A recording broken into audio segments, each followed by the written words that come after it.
Alrighty, Wes and Oasis are off. They'll be live in about 9 minutes.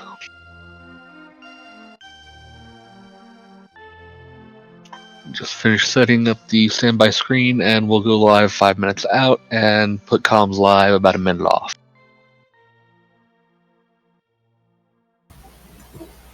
How's his name pronounced? I've always been saying Oasis. I've been saying Aussie. I am not sure.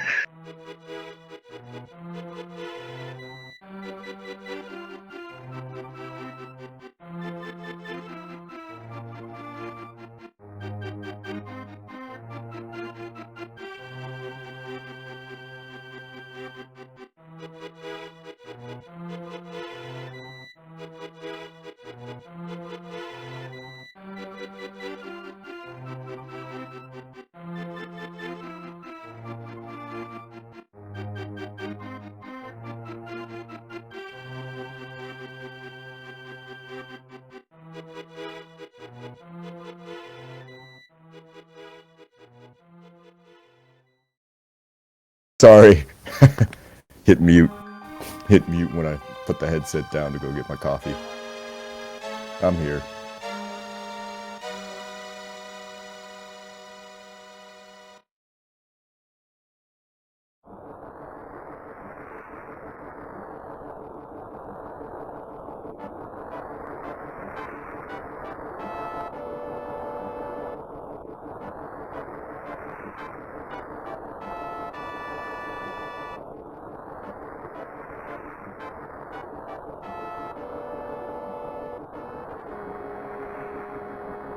It's good, bud. Sounds good. Live one. Yep.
All right, everybody, welcome to yet another edition of ALTTPR League Season 2. This is week 2, our Ambrosia week here. We're doing a little bit of Ambrosia, defeat Ganon. This is going to be a heck of a match. We've got, on one side, you've got Dwayne representing the team Error 216, which is quite a stacked little team there. There are a lot of people's pick to go all the way. And then on the other side, you got Fajita Knight representing Team Challenge. Now, as you can see there's 6 points besides Error 216, and there's 3 points besides Team Challenged. We were going to have ourselves a great match tonight now, and if you've never seen an Ambrosia match, you're in for a treat here. Now, the man on the left there, Dwayne, he's actually the person who invented the entire mode, so to say that he would be familiar with this would be a little bit of an understatement here. Three big changes to your average standard seed. Now, as you can see, looking at our sprites there, we've got a Dark Link for Dwayne, and if I'm not mistaken, that's the 4 Swords Link for Fajita Knight. They're both starting with a sword. So we're looking at, you start off with your sword. Also, really quick, you're going to have Uncle popping out with a boots hint immediately when we start. We should be starting here in the next couple of seconds. And then the third and final part of this is that all of the bosses have a guaranteed dungeon item. And, oh, that's an interesting hint already. Your boots are in Misery Mire. So congratulations, your boots aren't going to be locked behind the hook shot today. That's a good thing to know already, and we are off with a piece of heart in Link's house.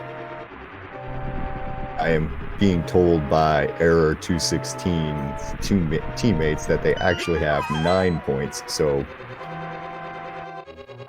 quick change there up on the top. Oh, and in case I didn't introduce myself, I am Dazed Cloud. I will be your commentator today. Feel free to yell at me and tell me things that I have missed.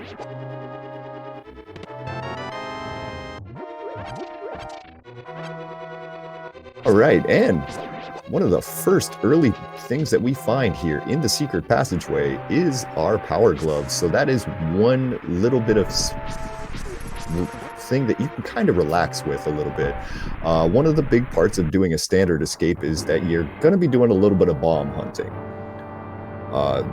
You don't want to get all the way to the back of escape and find out that, oh, I don't have bombs and now I can't check these 3 chests. But finding that glove early means that if, one of these prize packs doesn't have any bombs in them, we'll still be able to get back to the back of escape rather easily. So that early glove is a big important find for these guys to have here.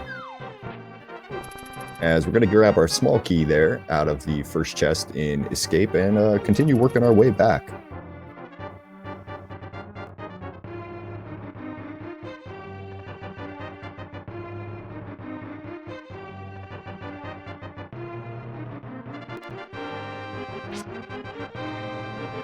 Now, a lot of people might know Dwayne from his tournaments, the main tournaments and a lot of other places like that. Fajita Knight was a big part of the Challenge Cup this year and had a pretty decent run through that as well, as we pick up powder there from our boomerang chest, it looks like. And it's time for us to be moving on down to Zelda's cell and rescuing our first little princess here.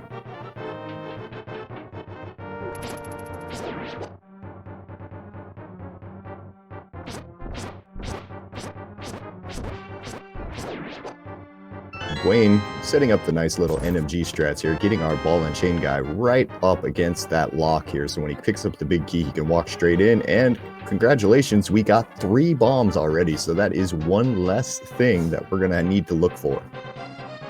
Now, Fajita Knight on the other side looks to be going with the little bit safer, a little bit easier strat there of picking up a pot and using that to basically take off the first 4 swings of the first 4 swings on that ball and chain guard there. For those of you who are just tuning in, it looks like our boots hint today was that our boots are in Misery Mire, which is all sorts of fun.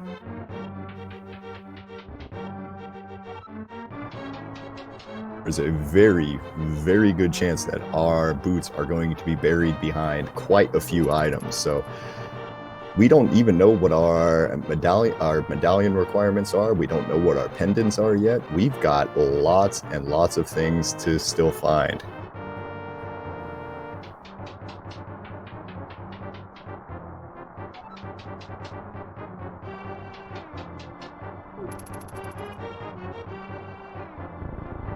And your standard escape sequence here, this is one place that, you know, as a runner there, you can really kind of show your execution in a lot of ways here. Because especially when we're doing a sword escape like this, you're going to try to aim yourself around about a 550. Under 6 minutes is really what most NMG runners would look at as being acceptable here. Now, Blaine, I know for certain there has a very, very good NMG time there. I want to say it was in the 120.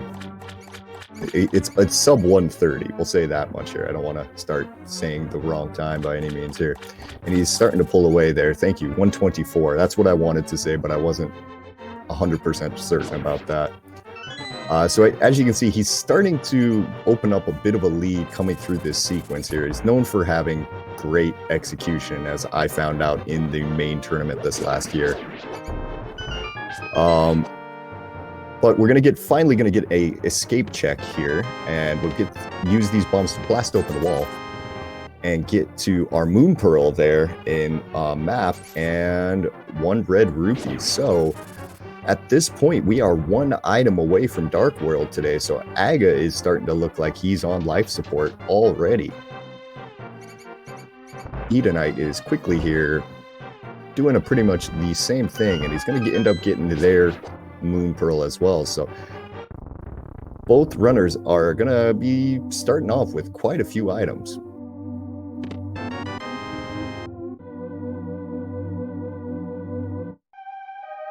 And a few more bombs in the sanctuary chest here, and this is the point where you've got a few options ahead of you here. If you want, you can go the standard route and head directly to Kakariko, as we get a quick map check there with a pendant on the Tower of Hera and a red crystal down in Desert, it looked like, and a regular crystal over on Eastern. So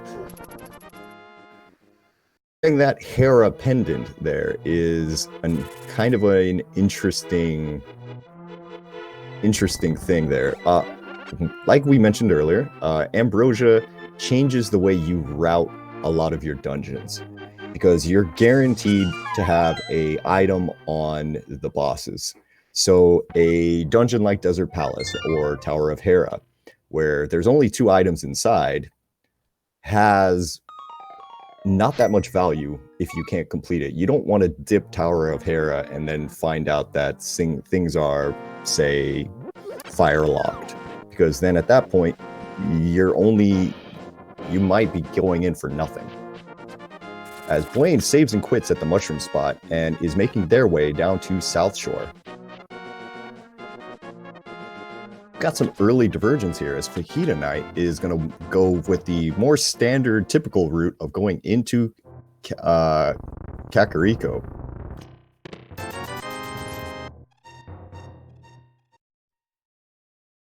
Right, in our dam, we're going to have 50 rupees, it looks like. So going to have to walk back in and drain the water there to see what is hiding underneath the water. It's always kind of fun if you find something like the fire rod or the lamp down there, because then you have to try to figure out the physics of that situation. But, you know, video game, it's fun. Fajita Knight's going to give us a quick look at the bottom of Blind's basement here, as it's just a piece of heart underneath the water today. And we get a Bombos medallion down there. A red rupee. Oh. Pretty good stuff there for Fajita Knight. Not necessary, but could come into play if we need to go into Ice Palace. And it looks like Blaine's teammate correctly predicted this early Desert Agana play here. Gonna see if this is one of those that if it pays out big, it gives you a really big advantage over the other people in this race. Just a red rupee, though, unfortunately, though. Tend to put the desert off for the very last thing as we get the 10 pack of bombs out of the well, followed by 50 rupees for Fajita Knight, as we're still looking for some sort of access for the rest of the game here. A lot more rupees. Here we go. There are our mitts. So we have Dark World access at around 8 minutes 50. So this is a very quick Dark World access here, but unfortunately you still really can't do much of anything in there. So not surprised to see Fajita Knight making sure to check everything else. Now, if you end up with something like the mirror, you might be more willing to jump directly into the Dark World there. Piece of heart in the Cuckoo's hut right here, and we're going to get the mini Moldorm cave check from Blaine as well, as we get 20 rupees and a piece of heart first, followed by the mirror, which I had just talked about, and that mushroom.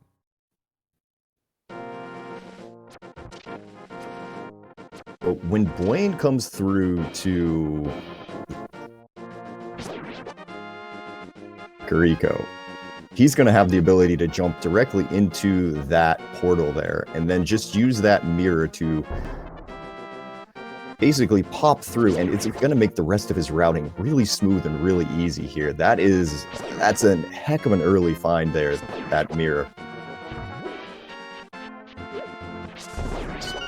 Having a little small crab infestation over here on Blaine's side. These things are mean, especially with green mail, where they do 2 hearts of damage and they have the worst movement patterns, and it's just not a very easy thing to deal with. And we're going to go with 50 rupees just on the race game now.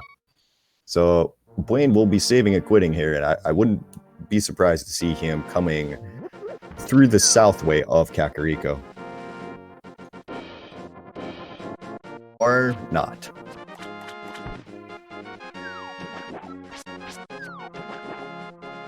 Ah, the mushroom, right. This is a quick mushroom check to turn in here. This is also a pretty smart thing, especially with that mushroom plus the powder. You don't often want to leave that for too long here. You get a fetch quest item like this. This is something you want to get rid of out of your mind as quickly as possible there, because it usually gets you something. This case, I mean, there's still a fairly long list of items this early, but opens up the witch's hut, and we're going to see just a single rupee. Well, bringing in your fetch quests early usually gets you something.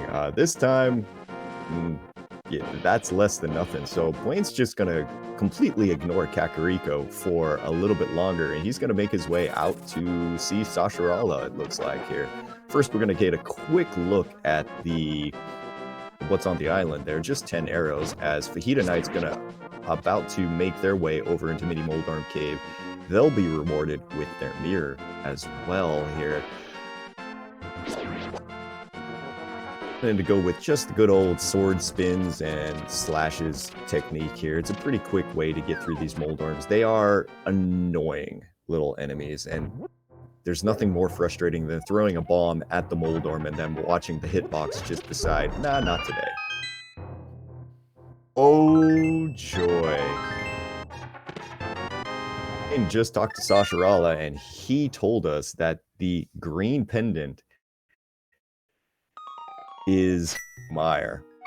Now, for those of you who have been here since the beginning, you saw the boots hint earlier. The boots are also in Misery Mire. Now, again, as we've talked about before, there's only 2 items in Misery Mire, and with this being Ambrosia, we could be looking at something where the boots are sitting right now on Vitreous. There is a 50-50 chance that that's where our boots are.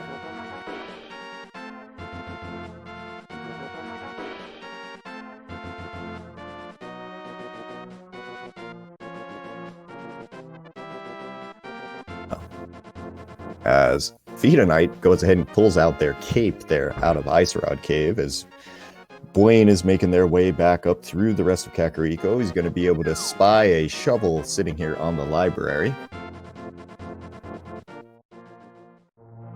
And it looks like there's a good chance that both of these runners is taking a left here, will probably be entering the Dark World at around the same time here.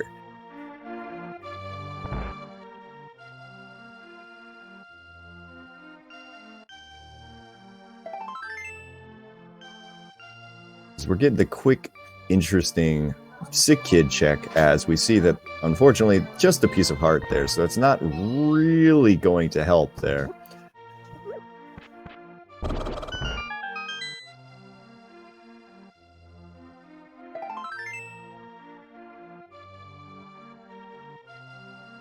And Fajita Knight is the first into the Dark World here, and gonna get our map check here as we see our red pendant is down in Ice Palace. Our other red crystal is up on Turtle Rock.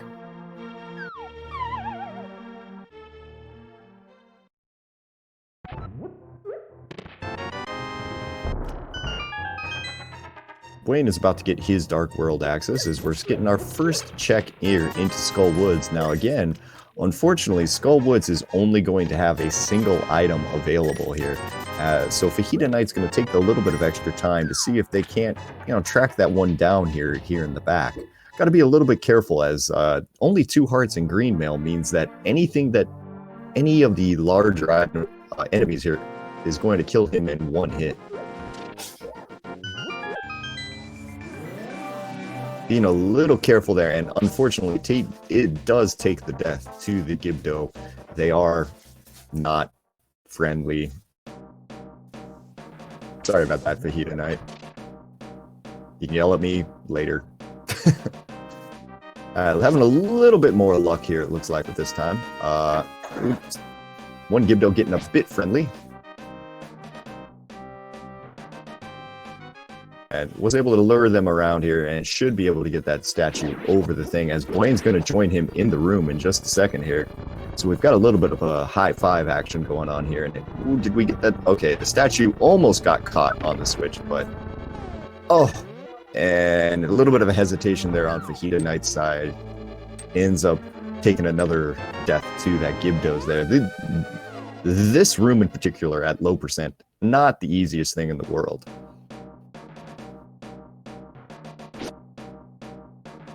Kind of using the statue there to block the thing there to kind of hopefully get a little bit of this, and that's a third death there, unfortunately, to Fajita Knight there. Blaine showing us that, yeah, that's just a map back there. So this is a little bit of a time sink on Fajita Knight's side here, but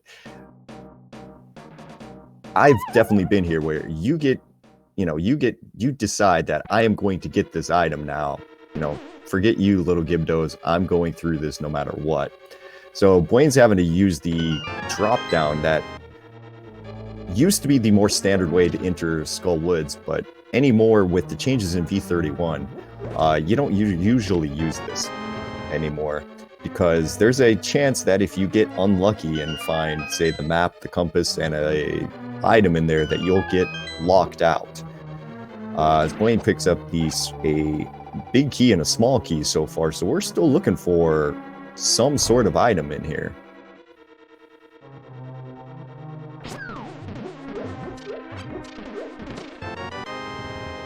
One of the big changes here is that this pinball room used to have a guaranteed small key. That's not the case any longer here, so that's the change that has unfortunately for a lot of newer runners or runners who suffer from a bit of the old autopilot, you can get yourself caught in, and it looks like all of our dungeon items, all of our items, I mean, are locked behind Fire Rod today. That's not the best. It's taking a few dings here in Skull Woods, unfortunately. Gonna have to walk all the way back around, it looks like.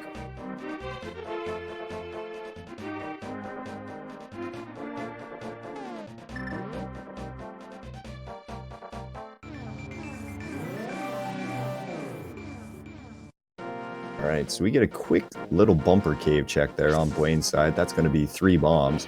So, nothing of interest there, as he's going to move up and show us quickly, do we have something on Lumberjack right now? Which would, as we know, be a bit awful. Just 3 bombs there as well.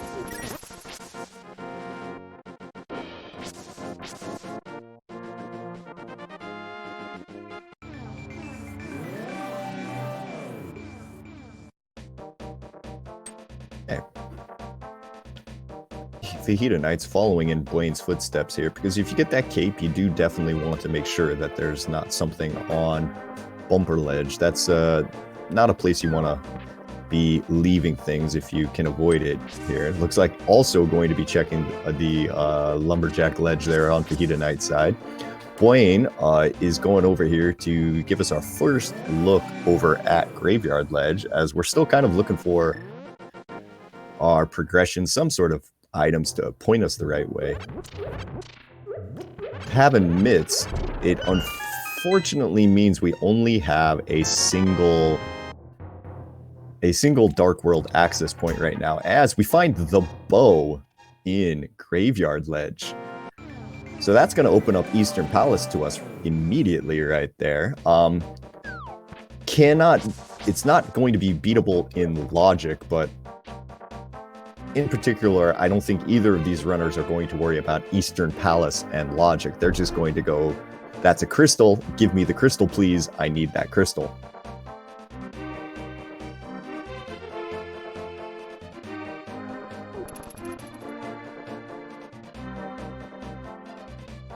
Graveyard Ledge is always one of those points where there's never a good way to go about getting it.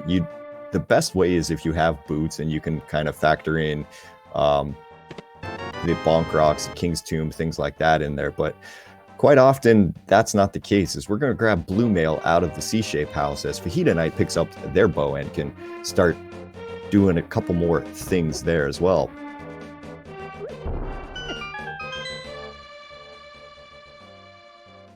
And thank you for the raid there, Jetters.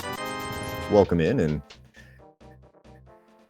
for those of you who just jumped in, I'll give you a quick rundown here. We've got boots in Misery Mire, and we found out from both a map check and a Sasharala check that those boots are also in the Green Pendant Dungeon. So good fun for a start here. The flute there in the chest game, and is whoo. So there's flute, there's mitts, and all we need now is we're going to need a hook shot to get into Misery Mire and maybe be able to get to those boots. Well, cool.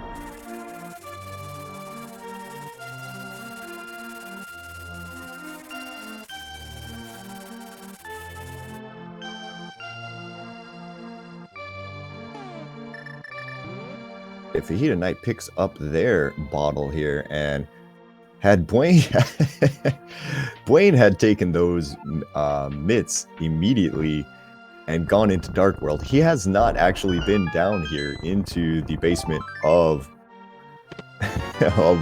Blind's hut here. He's gonna pull out a Bombos medallion and something else there. That's right, the bug net.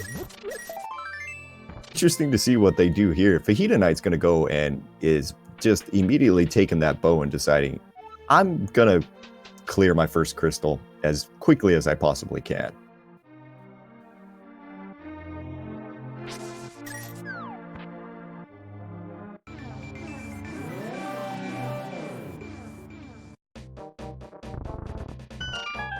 there's a little optimization there from on Dwayne's side, where instead of walking down the stairs, he slashed the bush and then jumped down the hill there. Stairs, especially stairs like that, are exceptionally slow in this game. So if you can avoid doing them, you really kind of want to. First night, that first item out of Eastern Palace on Fajita Night side was just 3 bombs, so we're only going to be looking for 1 more item before we head to the back here. Unfortunately, the next one there for Fajita Night is the compass, so we're hoping to dodge the regular big key chest, but I don't know. We're going to have to see here.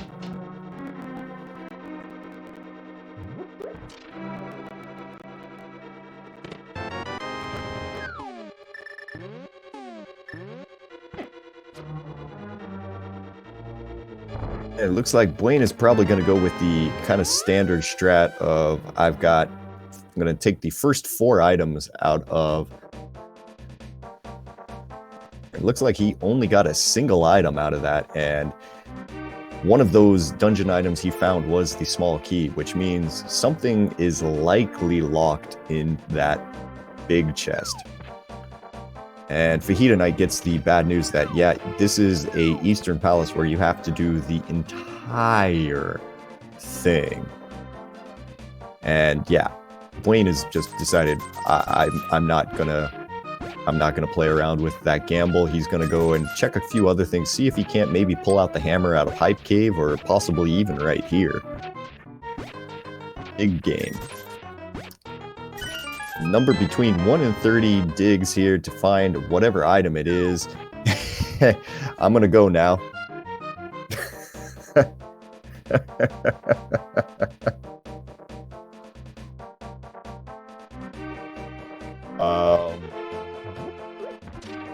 I've never had that happen before. Well, Blaine has found the hammer there out of dig game, and apparently has taken the exact route that you needed to do for this.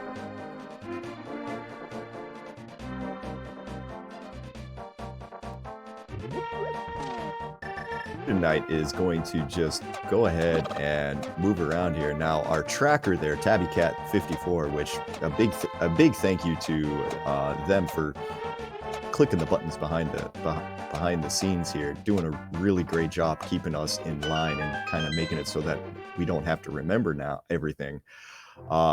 Is saying that we've got a hookshot in hammer pegs. It's not a hookshot. It was the Cane of Samaria. So we're going to give you half credit on that. Oh, this routing is really coming up all in Blaine's favor here because of having that hammer, having the boots, having the not the boots yet, not yet. Having the hammer, having the mitts, and the mirror, he can go ahead and knock out all of this smith chain immediately and grab the fire rod as well. Yeah, this is definitely where you want to be right now. Yeah, Tabby Cat, you're up to a full point there on your guesses now. It's getting to the point where we're going to have to see here, what are we missing for go mode pretty quick, and we're not even a half an hour in. A little bit of trouble on his side there, getting through these red Igors, as Eastern Palace hasn't really come up with much there. The early powder showing us that we get a heart container here, which actually is a good thing because we're only at 6 heart containers right now. As Fajita Knight showing off a nice quick kill, almost a perfect quick kill on the Armos Knights there, picks up a heart container of their own, and more importantly, the first crystal. Fajita Knight is going to be moving their way over into this area, I think, just as soon as they're done here, because quite frankly, there's not a whole lot else for them to do in the dark world, in the light world there. And we'll be picking up all of these items in short order. All right, so let's take stock here. We are missing possible medallions, shot, and flippers. It's always a ton of fun. And The Desert Palace, we don't. It's that's a 50-50 chance that we're gonna get that.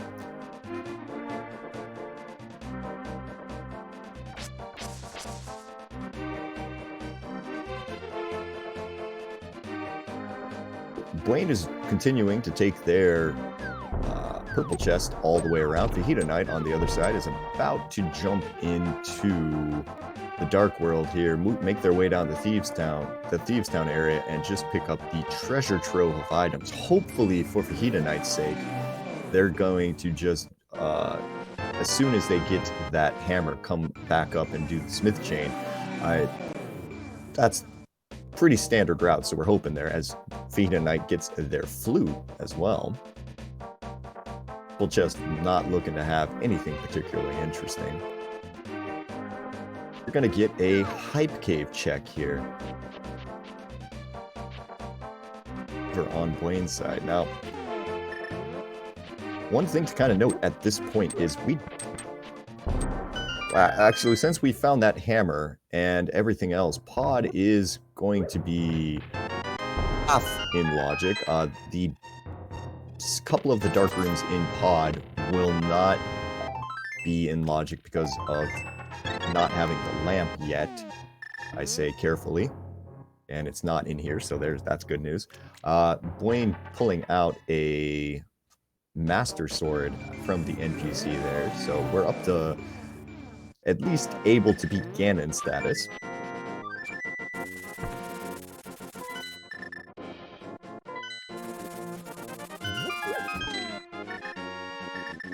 Is going immediately down to the Misery Mire area here. This is an important thing here, because this will give him information on, one, the medallion that they need for Mire, because knowing that the boots and the green pendant are in there, and he has that's Bombos on Misery Mire.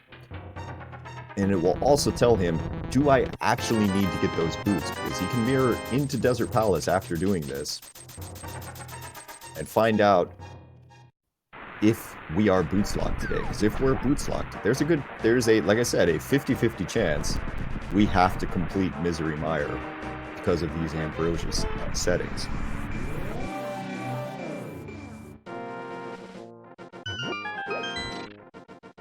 Interesting decision on Fajita Knight's side, not even choosing to look at the... Oh, don't pick up the frog yet. Oh no. That's unfortunate. Well, this could be bad for Fajita Knight. Hopefully Fajita Knight only turns in Jeremiah. This routing for Fajita Knight is actually going to work out in their favor, because he's going to lose his portal here for the Dark World, since he doesn't have the hammer yet. He's going to get the fire rod from the smiths in just a second here, and also this heart container from Batty, as we get the information on Desert Palace saying that possibly boots locked. We need one more chest to see.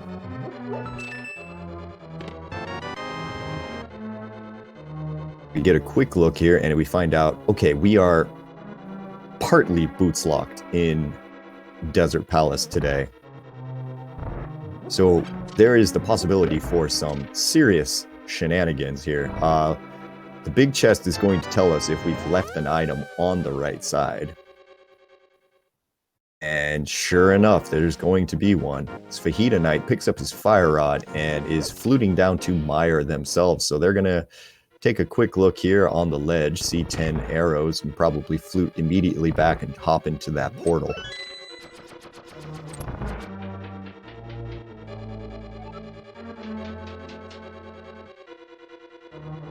So, when we're talking about shenanigans here, the worst item in the game, pretty much everyone has kind of agree on this, is that ice rod. And that's something that there's only really one location that it 100% can never be. And that is on Trinex. It can be pretty much anywhere else that it decides it feels like being that day.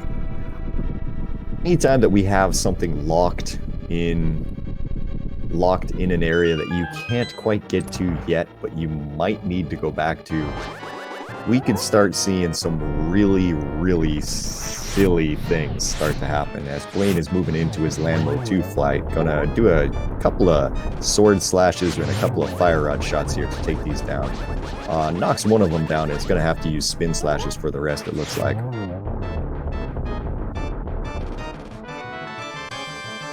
And third little worm is exploding, and we're rewarded with just 3 pack of bombs here. That is Blaine's first crystal, and it's also a 5/6 crystal. Still quite a ways from being able to do that Pyramid Fairy yet, though, so nothing too much to worry about.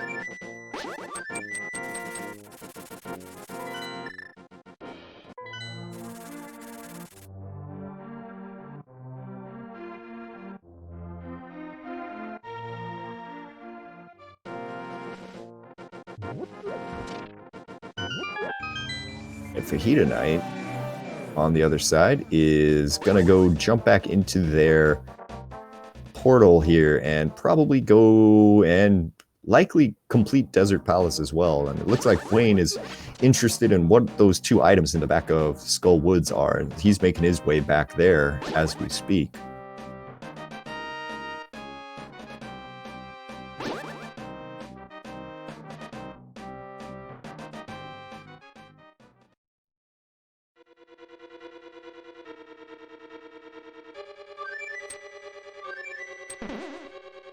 Blaine's already got the 2 keys from kind of his earlier adventures here in Skull Woods, so he'll be able to just go directly back to Mothula here, light the guy on fire, and just doing that. And Blaine spamming the flute there for the fans, because you got to give the people what they want. The information that, hey, you're not actually, you're only kind of boots locked in here. Let that one percolate in your head a little bit.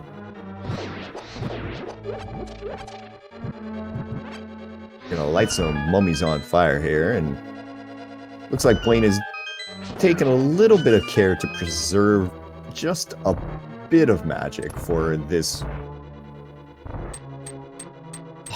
hard slash annoying slash really just kind of strange Mothula fight here. As a lot of people know, Mothula was programmed in a way that if you knock him into the spikes, he takes 0 damage. So a couple of those fire rod shots that Blaine hit Mothula with there didn't do a thing. I think that one in particular didn't do anything. So now he's got to wait for Mothula to get off the spikes, or he can just go over and spin him in the corner and kill him. Man, that was nice and quick on Blaine's side here, and he picks up 20 rupees for his trouble and crystal number 2.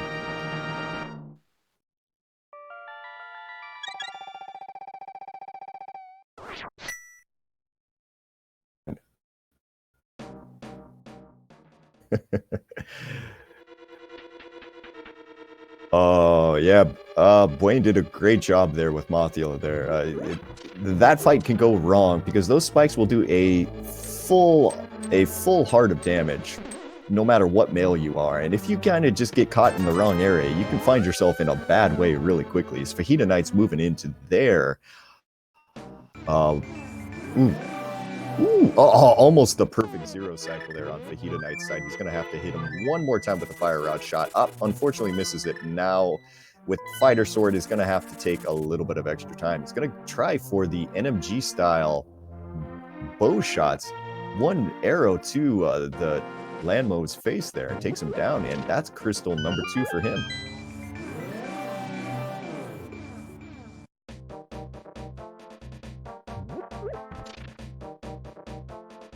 Okay. Now, looks like Blaine has decided that, you know what, I'm going to take this hammer and I'm going to go to the back of Thieves Town. Go ahead and finish this thing off. Smart choice. It's a good thing to get these out of the way as quickly as you can here, as Fajita Knight is fluting away. Instead, he's going to go pick up, it looks like this is a This is the mushroom turn in. He didn't do this earlier there. Blaine had fake flippered earlier to get this. Fajita Knight's going to get the amazing, amazing reward here. If nobody else has seen this, don't spoil it. Ta-da! One of those you almost want to just throw a bomb at the witch to say, hey, thank you. I really wanted that single rupee.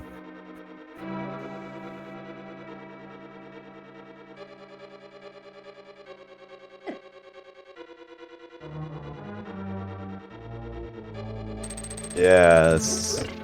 So, Blaine's making their way to the back of Thieves Town, while Fajita Knight is in a dark cave right now, saving an old man who's lost his way. Doing his good deed for the day, and hopefully we'll get something out of this. Unfortunately for Fajita Knight's side, his biggest area of progression is back in these, basically the south route from the village of Outcast here. It's putting off finding that hammer. Get some blue goo out of it, so I mean that's a nice thing. And decides, okay, I'm gonna flute away. He just wanted the save point, and he's coming back into the village of Outcasts here in just a second. So he'll be getting his goodies in just a moment here. That's good for him, because we're gonna have a...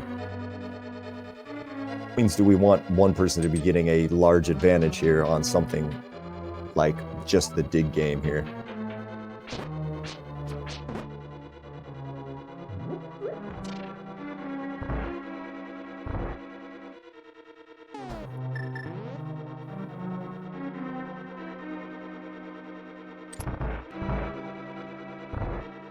Now, Blaine, interestingly enough, is taking the extra time here to go and check the big chest first.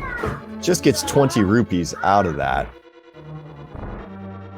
And now he's going to go rescue Blind. A lot of runners do it the other way, but it's not a huge difference. Blaine is going to have to lift up a rock one more time.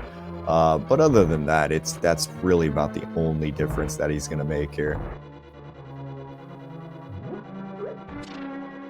Only thing with routing it this way is that you do have to lift up this rock in the center twice. It's a little shorter, but all in all still pretty much an easy thing here.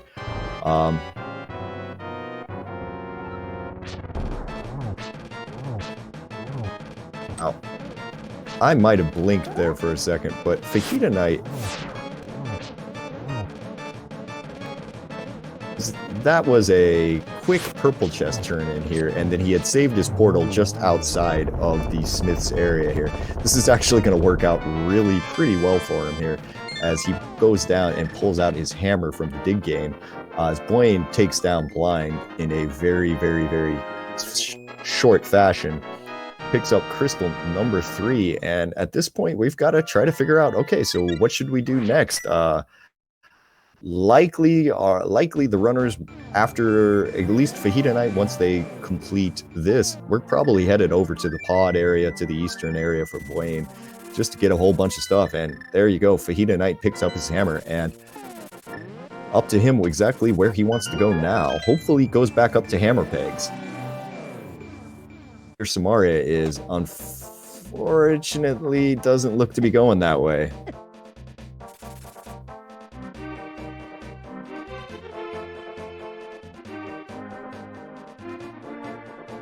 Wanting to kiss some plants with teeth there, get his health down a little bit lower, and we're gonna make our way. Gonna give ourselves 110 rupees to a little monkey so that he can jump on one switch for us. It doesn't seem like a good deal because it's not really a good deal, but that's the way it's got to be today.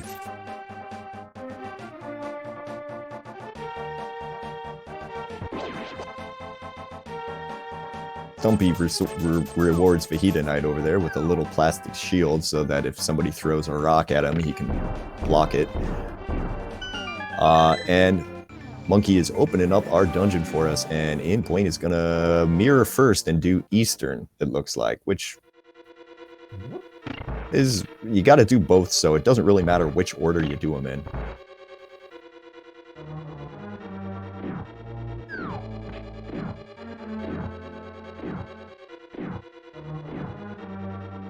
I mean, after that first initial rush of finding a whole bunch of items there around the village of Outcasts and the Smith chain in particular, that was absolutely loaded with your fire rod and your red cane. We've kind of slowed down, and we're still looking for our flippers and our hook shot, and also a ice rod, which is always sitting out there because we don't know what our entry is into Turtle Rock yet. Still got quite a bit to go there. That mountain and all of the goodies therein could still be a huge pull for these runners, likely after they complete these 2 dungeons.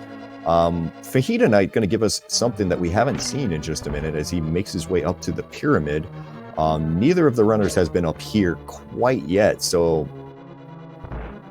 we're going to see something new. Hopefully it's something good.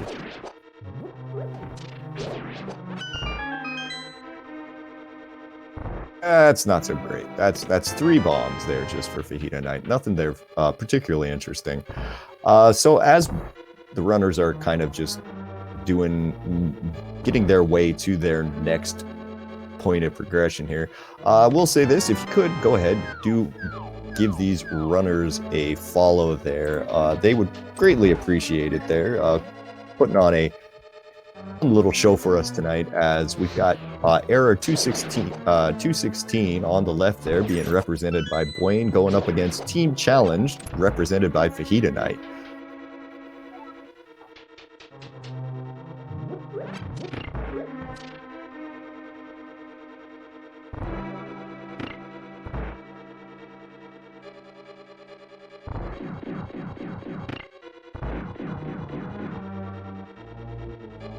And Wayne skipped the big key chest. Interesting play there. I mean, a lot of runners like to do that, but it's 100% a guaranteed item in there. That's a very odd skip to have made in this case here, as Fajita Knight is making their way into Pod, so we're going to start seeing some new information here just a step before Bwayne does, and woohoo! Well, I mean, it's not going to make any difference, but you kind of got the best layout there in Pod for if you could have go-moded it. We find the big key there in that first chest down on the left. Bwayne picks up his 4th crystal already here at just over 45 minutes into this seed.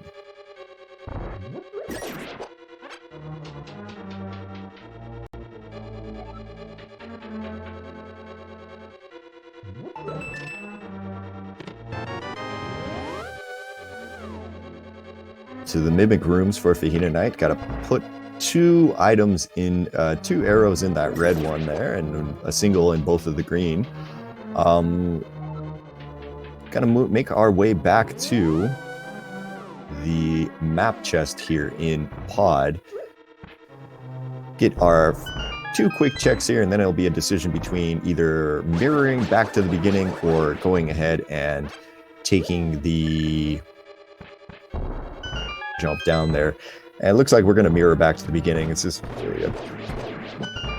either way works fairly well, because this way you can open up the front door and just kind of easily jump back and forth and back and forth and back and forth. So we're going to get a quick check here of the regular big key chest on Fajita Knight's side.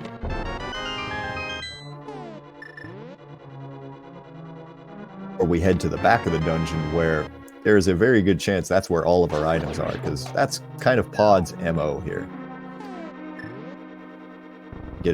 Just trade a key for a key, it looks like, and Bwayne, on the other hand, is deciding, you know what, I have 2 keys, I'm going to go directly to Helmasaur, which this is another one of the routes that you can take through this area here, and it works quite well as well, because it's like an automatic mirror back to the front of the dungeon.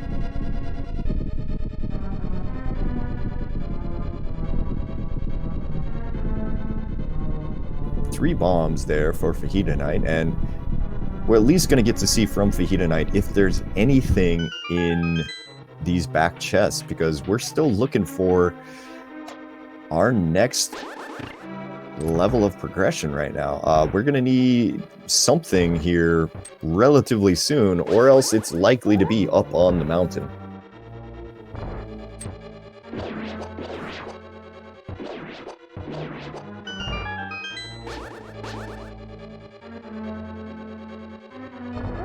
In deciding that I'm not going to light the torches in the Dark Turtle room, and I'm just going to smack my hammer around a whole bunch of times to see if I can find something. And there we go. We've got an ice rod in the U room on Fajita Knight's side. So that is the most annoying item in the game located. So that's one thing that is really going to make both of these runners have a big exhale, a big sigh of relief afterwards here.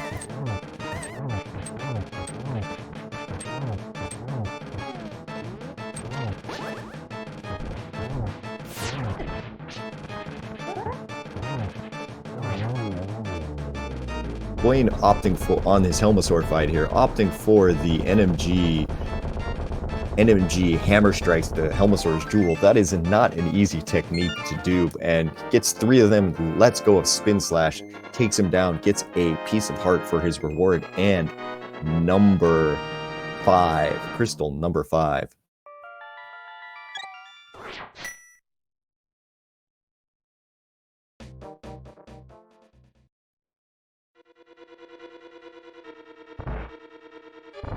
Fajita Knight is about to open the map. Yep, there it is. It's one of those things with Ambrosia where if you can keep track of what item is where, you can kind of pick things up a little bit easier here. Blaine's gonna head their way to the back here and find out that he's gonna have to drop down into the bottom of basement of pod there to get a small key. So it looks like out of pod so far, we've only gotten the ice rod. So, I mean, I say only, but that is a big find.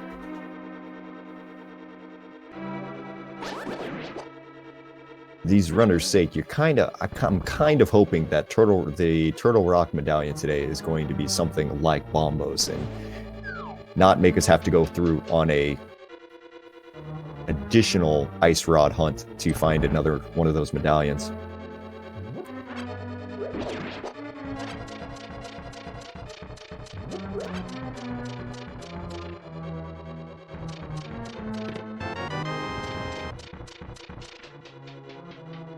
It's 17 seconds cutscene over there on Fajita Knight's side as we're watching a wall slowly move off screen here. Is about to get the good news that he does not have to spend any additional time looking for an ice rod, as there it is.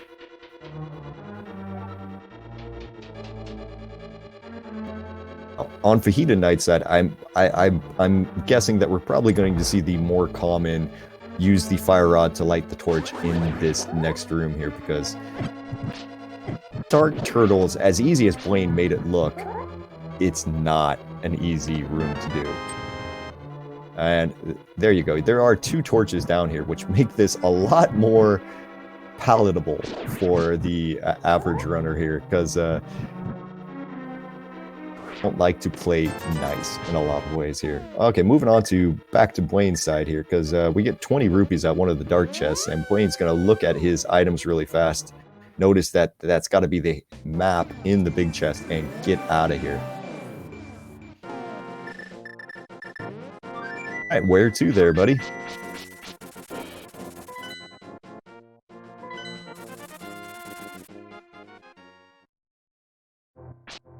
And unsurprisingly, we are headed to the mountain there on Blaine's side. There's lots of goodies there to yet to find, so one more thing for us to look at, as Fajita Knight going for the similar sort of thing there, deciding, you know what, forget the hammer, I'm just going to slash Helmasaur in the face with my sword until he dies, and he is now exploding, so good job there. That's going to be crystal number 3 there on Fajita Knight's side.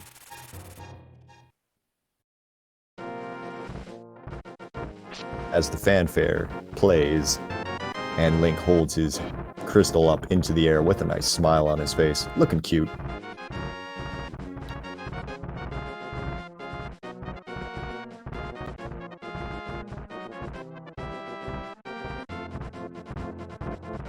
And Blaine giving our tracker a little bit of a break here, not gonna go directly. I guess he does have to go this way regardless. I was about to say not going directly to Paradox Cave, but then I realized, yeah, he doesn't have the hook shot yet, so that'd be kind of hard. So inside of Spectacle Rock today, we're going to find ourselves, hey, a tempered sword. So, yep, we're going to turn around, hop down, and go and pick that thing up, because that is a massive, massive gain right there. Difference between a Master Sword and a tempered sword, as anybody who runs this game can tell you, is absolutely huge. You're going to see Fajita Knight here going into Mothula's room here, and pretty quickly, you're doing a tempered sword Mothula fight, you've only got to hit him 4 times. Now, if you're doing a Master Sword Mothula fight, you've got to hit him at least 8 times. So, I mean, you're getting double output there for almost nothing.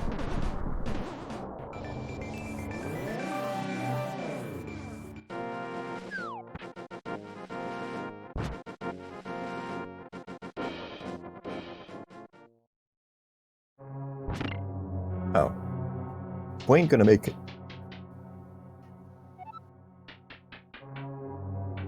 Excuse me. Blaine is going to make a quick check into Tower of Hera here. Again, since this is Ambrosia, we know for sure that one of our items is going to be on Moldorm here. Now we get our big key in the other chest, and Blaine says, nah, no thanks. I'm going to get going here.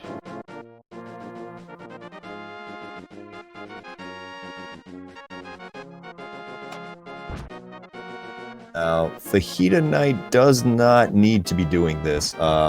He's got a small key there, and he's already checked all of the items in the front there. So picking up that additional small key is not really going to help him. Unfortunately.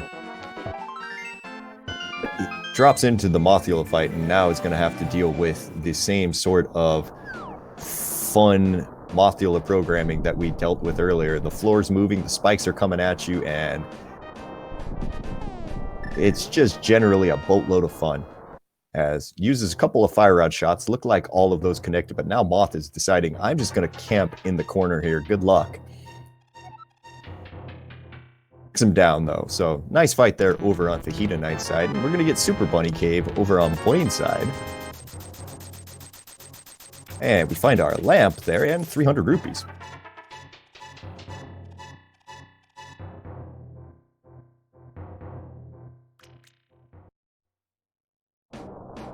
And just a second ago, we did get to see what that entry requirement was for Turtle Rock, and sure enough, that is Quake. So, we no longer have an Ice Rod hunt. We've got something else.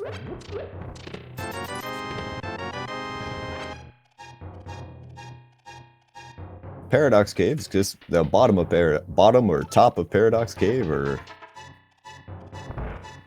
yeah, however this cave works exactly here, but we've got just a little bit of stuff here, and our top 5 chests are going to have a Piece of Heart, the Cannon of Burna, a Fire Shield, and 300 rupees. So, I'm sorry, our progression is not in this dungeon either.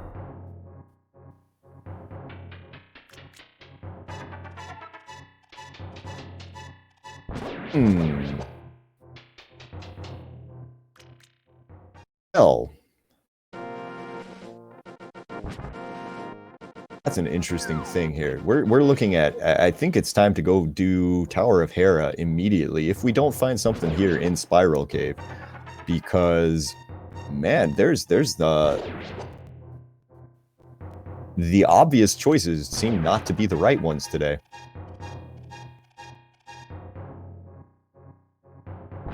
I wonder if at one point Blaine is going to start thinking about that one chest that he left in Eastern Palace that he decided not to go back for. I wonder if at some point he's going to start thinking, you know, maybe I need to go and do that. The runners have not seen yet. I don't think either runner went up to Catfish, so that is a possibility. This looks like this is just going to be the Tower of Hera into the Spike Cave check here.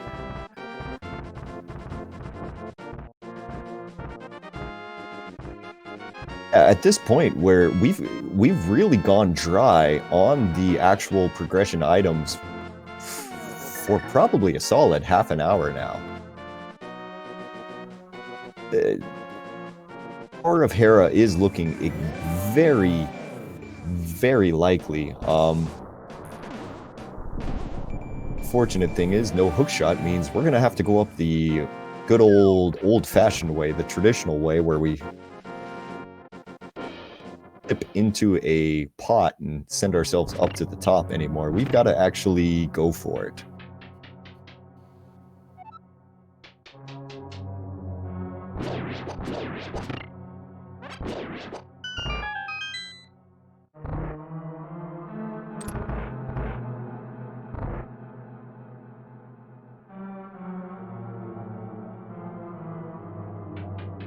Tonight getting their way through the Hellway there in Thieves Town. Gonna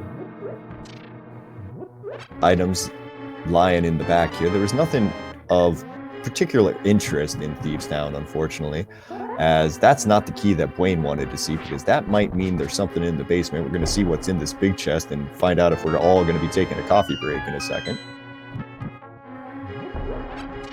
And yep, we are taking a coffee break, and I think that was Blaine showing his displeasure with that situation there by dropping in an extra bomb on the way out.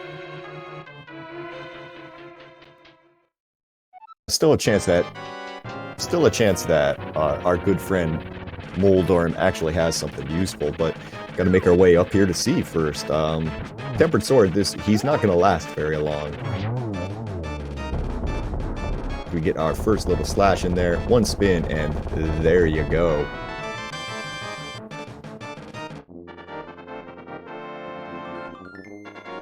That is just a red bottle of goo. That is not anything that anyone needs. So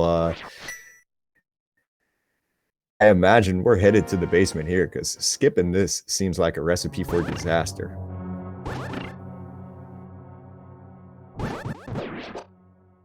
Yep, sure enough, we are headed down to the basement. So Blaine's going to get a chance to sit there and think about everything that he's missed and contemplate the secrets of the universe for a minute.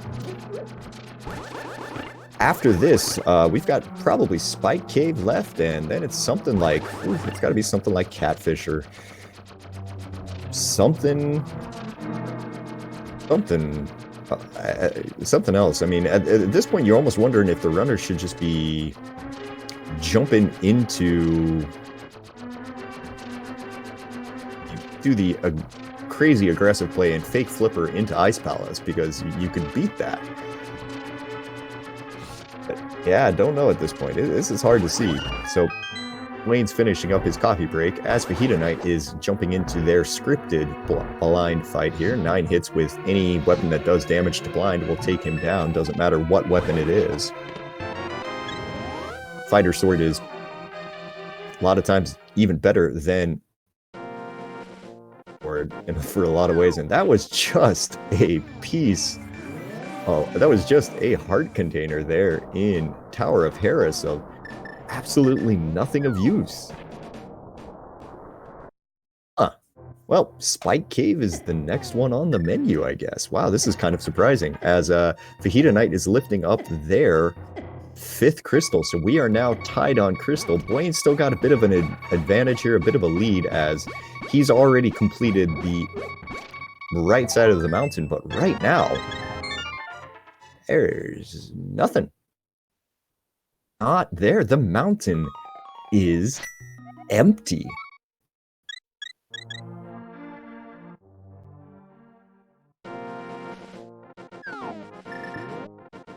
This is on a Fajita Knight side. This is a really good check that he's remembering to get in these hammer pegs here because he's about to pull out his Cane of Samaria, which is going to be a very, very good thing here for him.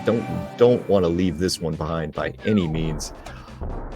Wayne on the other side, this looks like he's going to have to make his way up to the...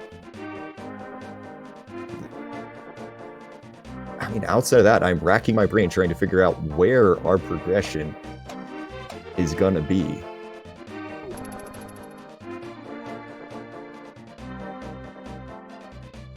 Gotta be Catfish. I can't think of anything else that it is.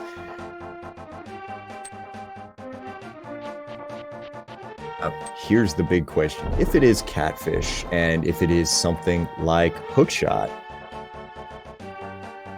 do you do Hookshot Cave first, or do you go into Misery Mire where you know your boots are?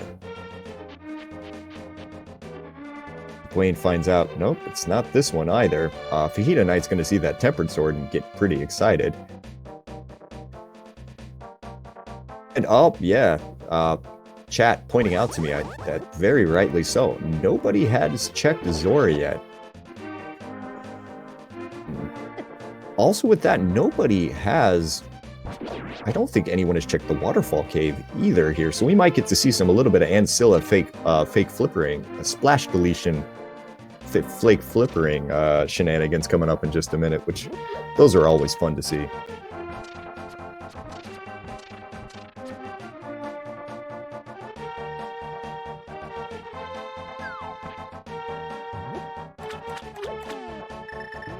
Hey, which one of our fish has our progression today? So we're gonna throw a rock at... we throw a rock at the catfish, wake him up.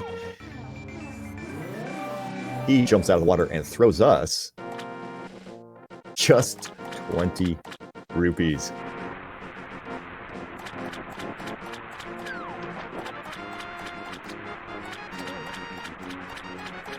Well, up to the other big fish here.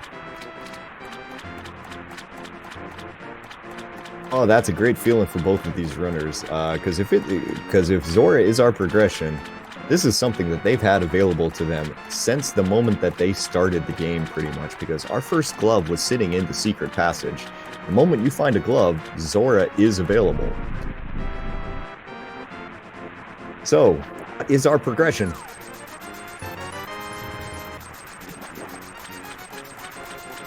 It is vanilla flippers today. Time to walk back down and go into that waterfall cave.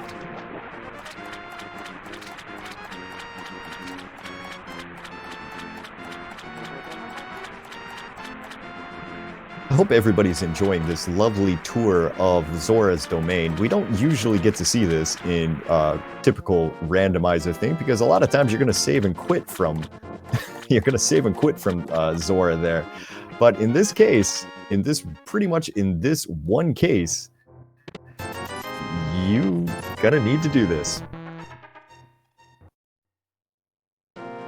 And yeah, it had to be Zora, because our waterfall cave did not have anything. Blaine going to take those flippers, and he's going to go to the only place, one of the only places left here.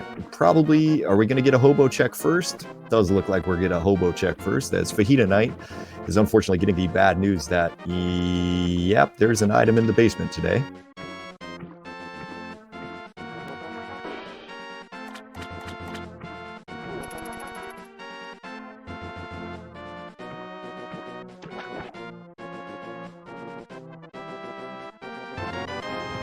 Okay, what does our hobo friend have? He's got just a red rupee, so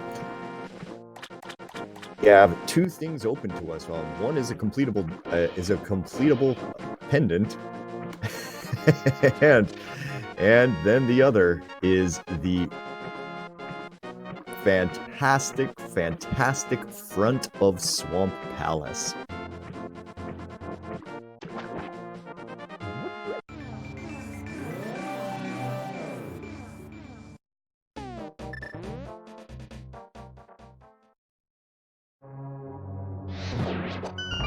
Oh, those of you who are big into the community know that there is a racing council that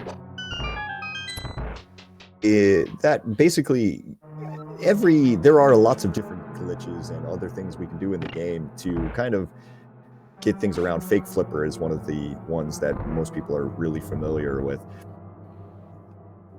Recently, the Racing Council has just passed basically a list of new, well, I'm going to call them techniques. I'm not even going to call them glitches yet. Where you can use them to.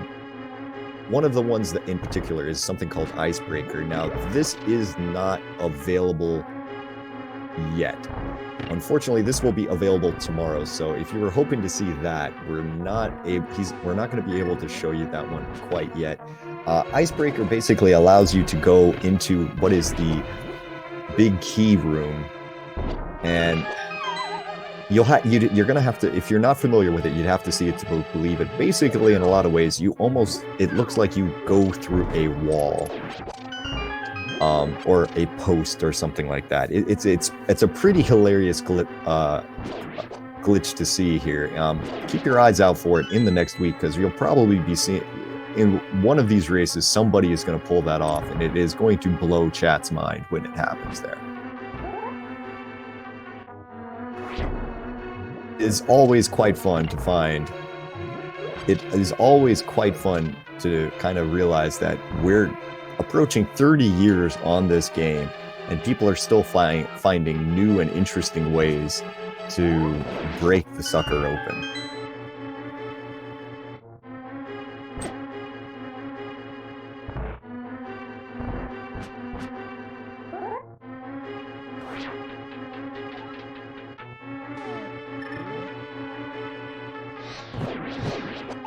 Dwayne showing absolute disregard for the stairs there and just deciding, I'm close enough, this is going to be that. And is very unhappy with those silvers. Because in that map chest,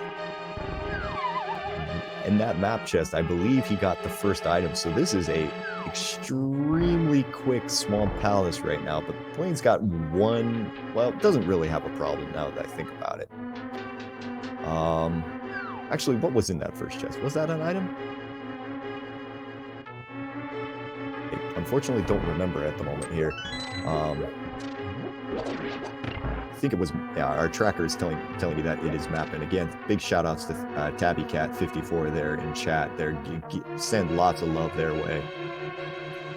It was a big key in the first. Thank you. And so we're still looking for a single item here, but Blaine also got did kind of tell you one unfortunate thing there, that we are hookshot locked. Blaine, that was the second item. Please go back. Thank you. So hookshot is 100%. Well, I believe, yeah, I want to say we're 100% hookshot locked in here. The big chest has small key bosses in logic. Well, we're not going to get to see that big chest. We're going to go directly to the boss right now, and we'll suss out the logic some other way, right? In just a minute here.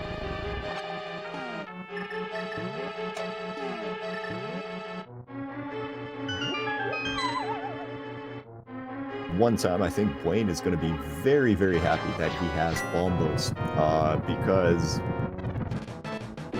not have enough magic in order to melt Cold Stare's shell with just the fire rod here. So instead, going to use bombos to break it open, and then it's off to the spins, knock him into the corner, getting a little bit away from him there. But he'll be able to take him down pretty quick as Fajita Knight's deciding that, all right, fine, I am going to go to that Hera basement and see if I can find something down here.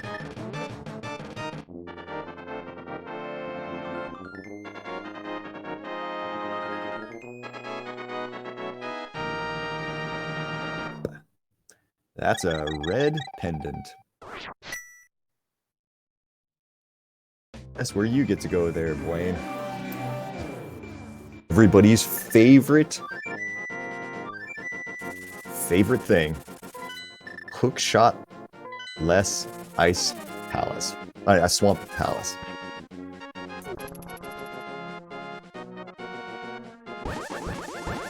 Oh. Alright, Fajita Knight gets his heart container out of the bottom of Hera and is going to make their way over to Spike Cave, it looks like here. Wayne is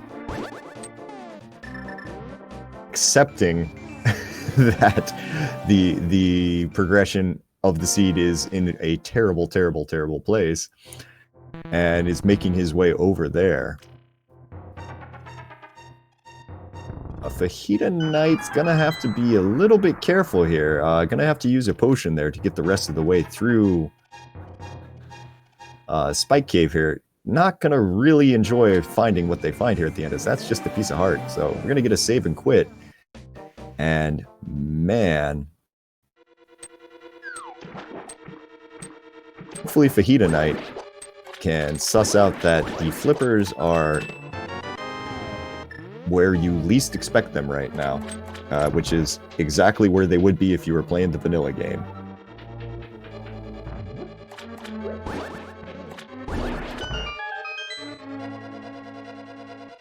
Was this a... okay, this is it. This is the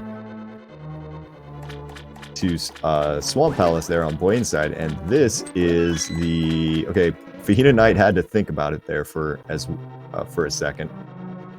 And he decided, you know what, yeah, I'm just going to fake flipper up to this. Got to be a little careful. That Zora, okay, didn't end up having a bead on him there. You never want to get hit while you're fake flippering because that is an automatic game over there. Just avoid the hard block that it would be in the vanilla game. But, so... he's going to get his way up to Zora here. He's going to actually have a little bit of a faster route up there because he'll be able to water walk all the way up there instead of having to deal with the kind of slower walk and slower moving walk there. It's saved him a little bit.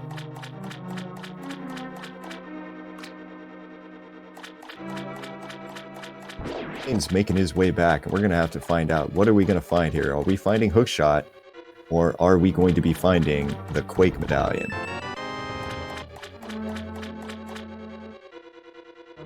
Finding a big key first. That's what we're finding. We're finding a big key first, and now we get to add one more check, and just a heart container. So unfortunately, this isn't a vanilla Hookshot, vanilla Flipper seed. As funny as that would have been.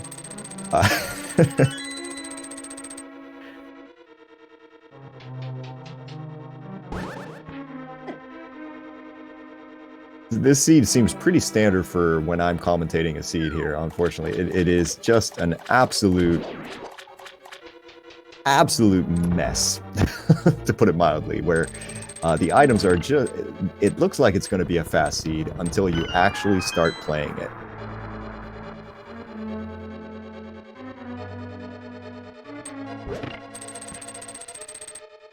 As Fajita Knight's going to get his information that, yeah, no, it's not on the hobo either.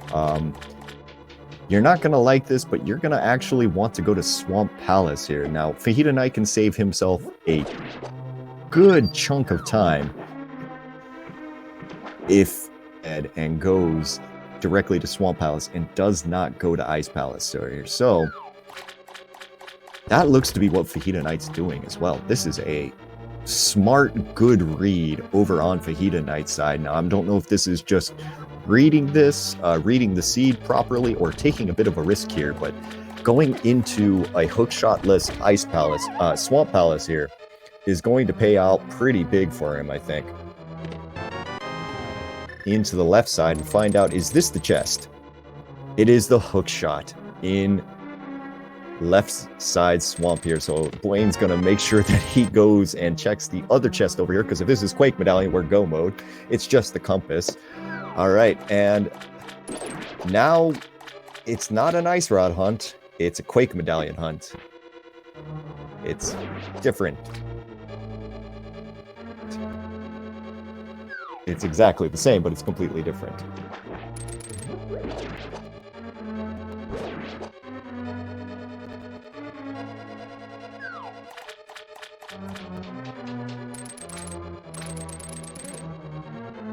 We don't know where that Quake Medallion is going to be. It can be pretty much anywhere. And what's kind of fun for Fajita Knight's side here is that he just basically, he was behind Dwayne by, I'd say,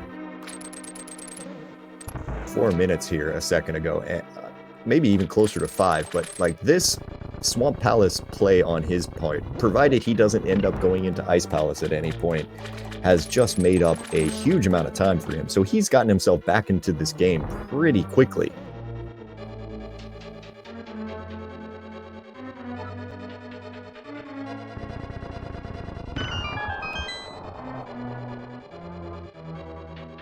One big difference, though, between Blaine and Fajita Knight, though, is that since those silvers were sitting in Ice Palace, Blaine is going to have a bit of an easier Ganon fight when the time comes. But that's a path we'll have to cross when we get to it. Both runners are going to have gold sword there, because that is the butter sword sitting there in the back of Swamp Palace here. See if we can find maybe one more thing, because we've got 2 more items left back here. Next one is Red Rupee, and there is an item on Argus. So if the runners see that Quake Medallion, we can actually get going.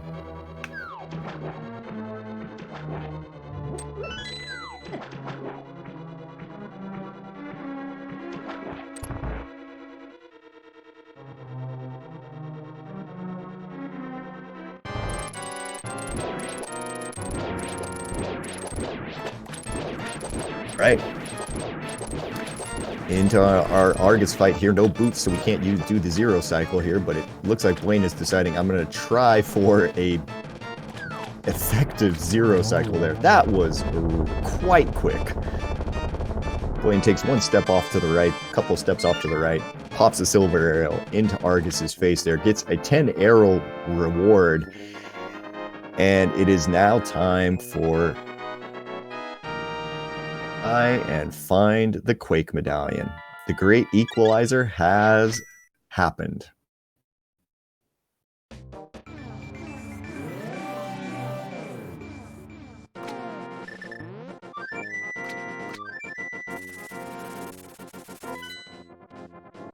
Okay, and so it's time for the search. Where are we headed here? First place is gonna be Hookshot Cave, it looks like, and this is a fairly good guess. A lot of times the game does like to throw the required medallion for Turtle Rock right in the key is under the map, to use a cliche there. There's 4 items there sitting in Hookshot Cave, so maybe this is going to be the right thing. On Fajita Knight's side, I kind of wonder if he's going to, once he picks up this hookshot, clears through through Swamp Palace, if going to favor a different strategy there, because he's going to know who he's playing. He's going to know that, he's going up against Dwayne here, and there is a chance that there's probably a pretty good chance that Dwayne is already in the lead. So he might be willing to do something a little bit more risky here. So we're going to find out real fast whether or not Hookshot Cave is in go mode here. That is the other single rupee. Chest number 2 is the book to add to a couple more places. We get half magic, and final one is just a heart piece. So, all right, let's keep looking.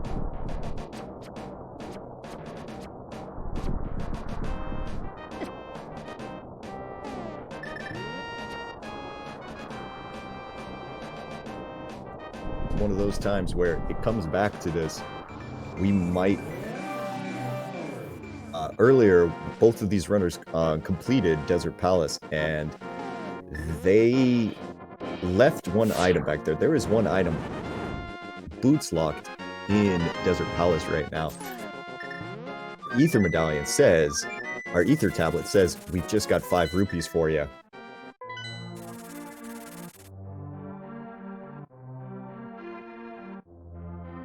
Hey, Wayne is off to somewhere else. This...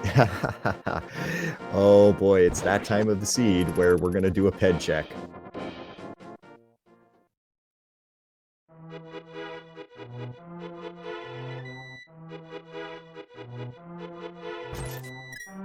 Alright, we're gonna get to see here in just a second. Is the Quake Medallion sitting on the pedestal today?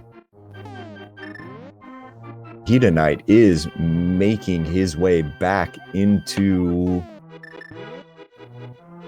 the Argus fight. We get the information that it is only just couch cash. So it's not a pedestal seed today, but we're still probably going to Misery Mire.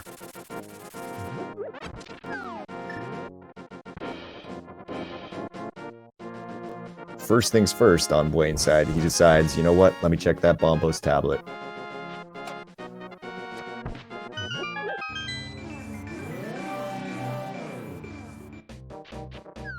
Hedonite making short work of Argus there with a hookshot and the butter sword there, turning some squid puffs into some tasty calamari.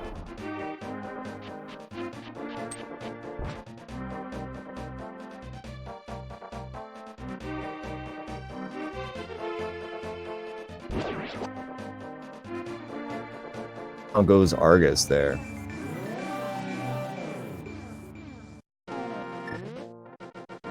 And that is 6 crystals for Fajita here now. Like we were saying earlier, Fajita, depending on what's on this Bombos tablet, Fajita can find themselves right back into this match really quickly if they immediately flute to Mire, because it turns out there was nothing. All of the checks that Wayne just did amounted to nothing there. So here we go. We're going into Misery Mire.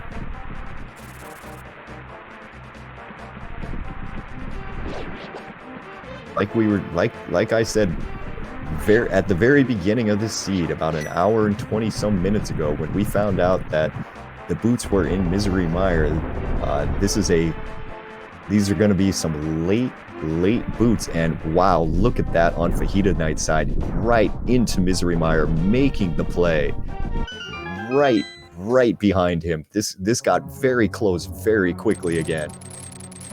This is a fantastic read on Fajita Knight's side.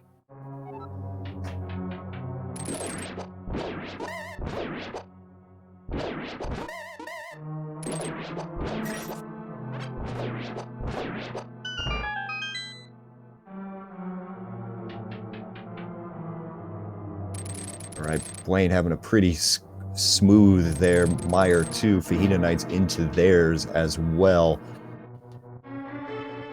To imagine that both of these runners are going to be completing this dungeon, because unless they find Quake, you have to think the boots are gonna open up something like 5 or 6 more checks for you. Actually, just 5 checks, because the shovel is on the library ledge right now. Mire is also the green pendant. So Sasharala there's a lot of things hiding behind Mire today. Of course, it is a god Mire. Now here's a gamble you can make. Are you going to go directly to Vitreous knowing that he has an item?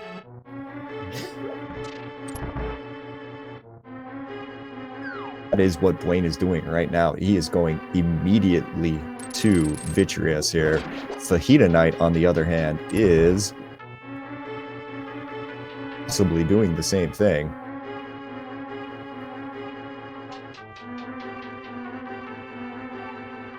It's up their chest, and they're going directly to the back as well here. No spooky glitches today because we don't have boots, I say, as Blaine shows off that he knows how to do spooky without boots, I think. It's a silver arrow over.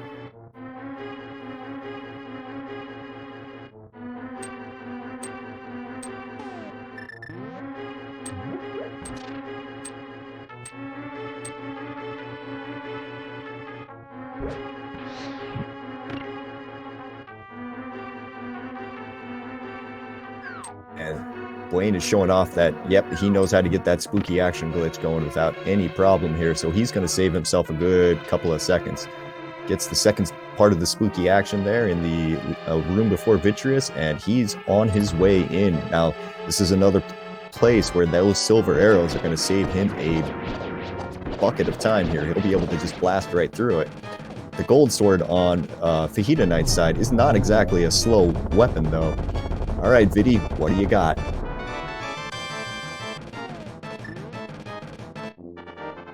Where are the boots? The boots were on Vitreous today. Decision time. Decision time. You just opened yourself up to 6 more checks, but you're also going to have to leave one in Misery Mire. If you leave, what's your choice here?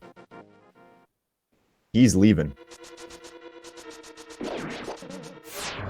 Fajita Knight is doing the slightly slower, but still quite quick method of just taking your gold sword out plus your thing and going through.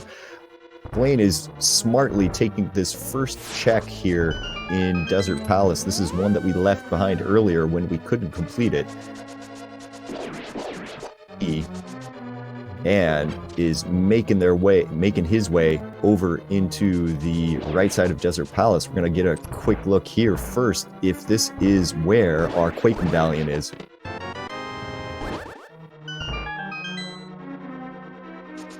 First chest is just a map, so the second one is going to have our item here. Fajita Knight is doing the exact same thing. He's into Desert Palace. Desert Palace is not the answer, though.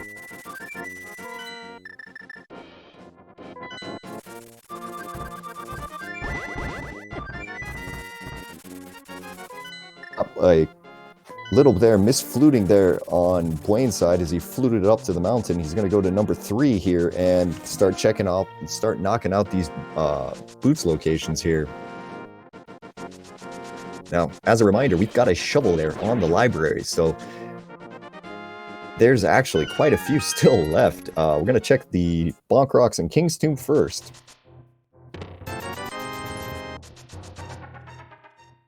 Alright, survey says 50 rupees here. Now, Fajita Knight is still a little bit behind. Blaine is still leading the way on these checks here, but if Fajita Knight makes the right choice, he could catch himself up really quickly here. Finds out that, it is not desert. What are we doing here? We're getting a save and quit on Fajita Knight's side. Where are you going to head next? It's not King's Tomb either. King's Tomb is just a 5 rupees, so we're down to the chest that they both left in Misery Mire versus the green pendant turn-in versus the shovel. We're really, really low on possibilities here. Blaine is going for that shovel right now. Neither of them have decided to turn in the green pendant yet. So Blaine's got to bonk the bookshelf here, pick up his shovel, and then he's going to head down there. Both runners would feel really bad if this turns out that the item is the second one in Misery Mire. Also, I kind of wonder if Blaine goes and checks the green pendant and finds out that it's not there. If he goes, oh god, that item in Eastern Palace that I left, he might go in there to go get it. We're going to get a shovel check really quick. The shovel says that that's the mirror shield. That's not it either. Fajita Knight finds out it's not Bonk Rocks either. So here we go. We're going to the green pendant turn-in over on Blaine's side. We're racing over there. Fajita Knight is going to go for the shovel next.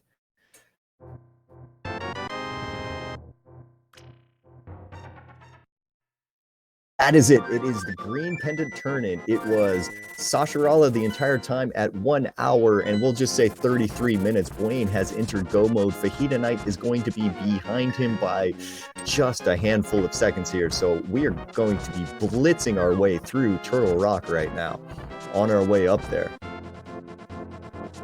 Fajita Knight gets the spin speed there, so he is going all the way down. He's going to do this shovel really quick, and then he needs to get to his Sorry, Blaine made me laugh there by jumping off the edge of the platform. He needs to get to Sasharala immediately, chooses to pick up the Mirror Shield, actually something that technically slows him down just a little bit throughout the rest of the game. And he's fluting to 5, and he'll be picking up his Quake Medallion, what it looks to be about 45, 50 seconds behind.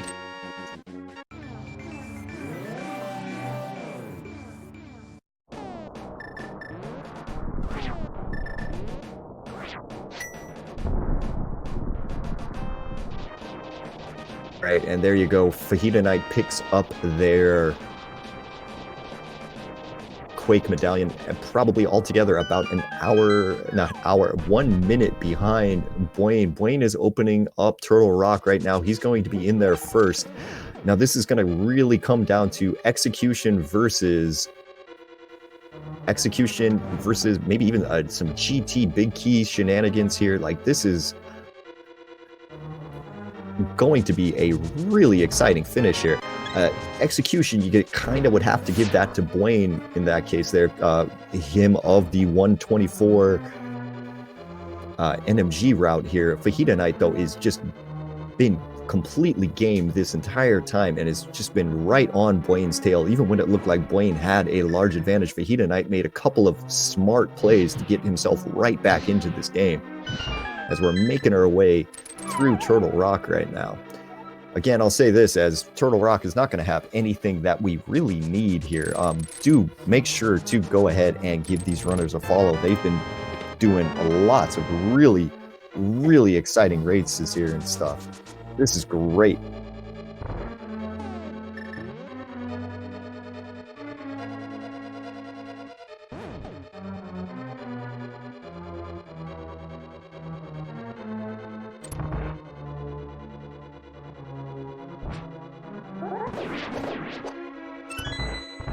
All right, Fajita Knight is entering Turtle Rock as Blaine is about to make their way into the Chain Chomp room.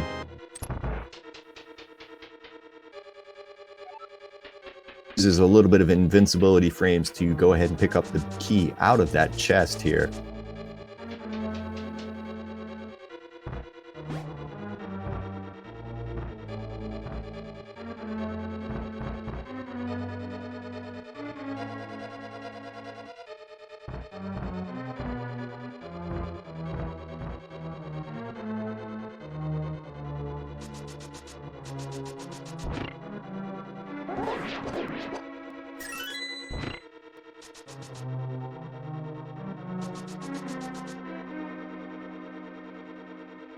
Right, Blaine is stealing that key from the Pokey over there, and he's going to make his way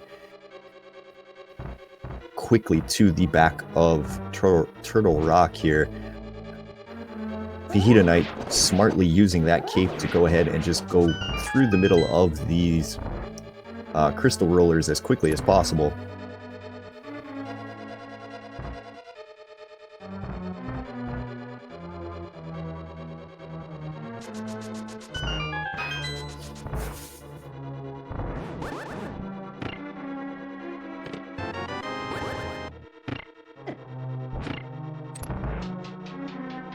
The single arrow there, and Blaine is just damage boosting through as many things as he can. He is in just an absolute hurry to get through this. Not quite there. Almost got himself caught on that one crystal switch.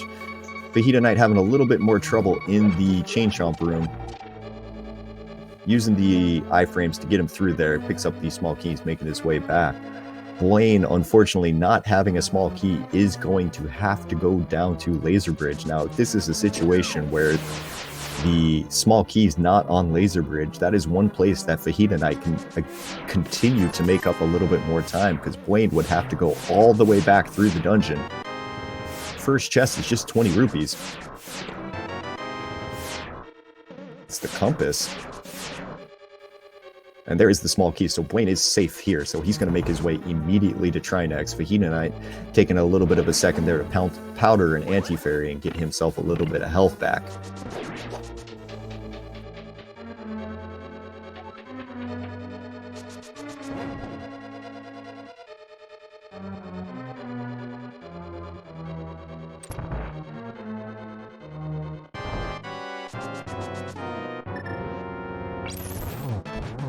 We are into the Trinex fight. Wayne immediately dashing behind Trinex there, setting up a 0 cycle there, getting the 3 hits on the Firehead, the 3 hits on the Ice Head, and yep, that is a successful 0 cycle there on Wayne, showing his execution is as top-notch as some people say.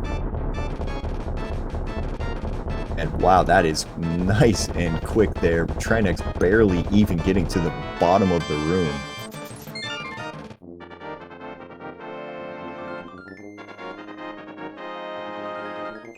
Is Crystal number 7 here. So as it is now time here, Crystal number 7, it means we are now getting the GT Big Key guessing game. I have started the bot there. Get your numbers between 1 and 22. There. Whichever number is the correct one for the GT Big Key guessing game will win some nice points there and get yourself up on the leaderboard. Get your guesses in now. I will be closing that game as soon as Blaine enters the tower. Zero, what haven't you guys taken? Right? 17. Oh, darn it. There's 17 right there. Okay, change mine. All right, going to be stopping it as soon as he enters. All right, so we have 15 points. 15 points available for this GT Big Key guessing game. We've got number 1 over here. Wayne is going with the left route. This is likely a Dark Magician setup here. Pulls out his hammer and he's on his way. Fajita Knight making their way back to Trinex as we speak. They're pulling out his ice rod, as we're going to see chest number 2 being a piece of heart, and 3 is a small key. Another 4, and the ether medallion for number 5. So that is a full that's a full Y item menu there for Blaine. Fajita Knight having a little bit of trouble there hitting that ice head. Gets him hit on the second attempt there. Right now, chest number 5 and 6 and 7 not having anything.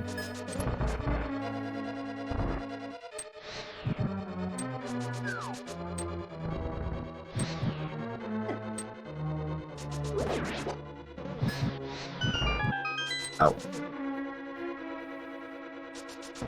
And we're well within the point right now where your big key route for GT could really change, could get Fajita Knight much closer into this, as we're going to see. I believe this is 8, 9, 10, 11. 8, 9, nothing there. 11, it looks like. So let me get that in here. Fun boy 81918 was your winner today of the GT Big Key guessing game. So congratulations there.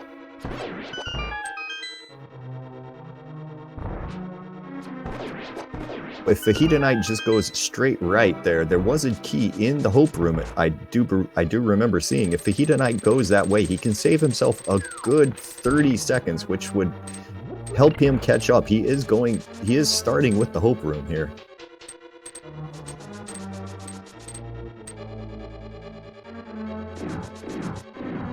Right, and oh, unfortunately, he's going to mirror. This usually means a full left play for coming up after that. So that's, in that case, that's going to give Wayne probably a 2 to 3 minute advantage off of that.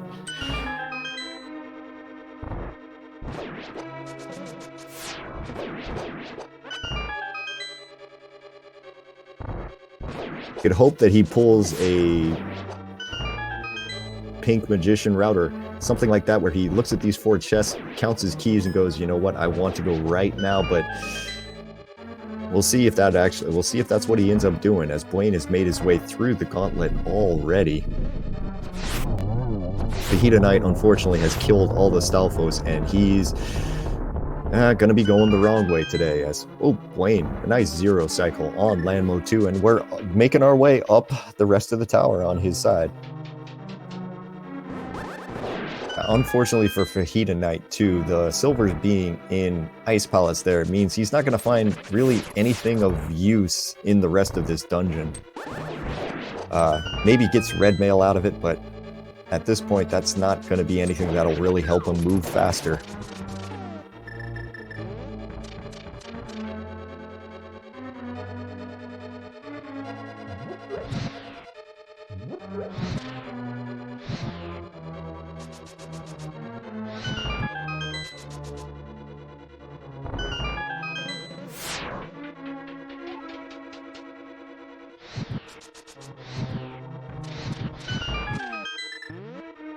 And we're up through the torches room in GT on Blaine's side. He's going to be he's got 3 keys, so there's no need to be killing any of the Helmosaurs or anything like that.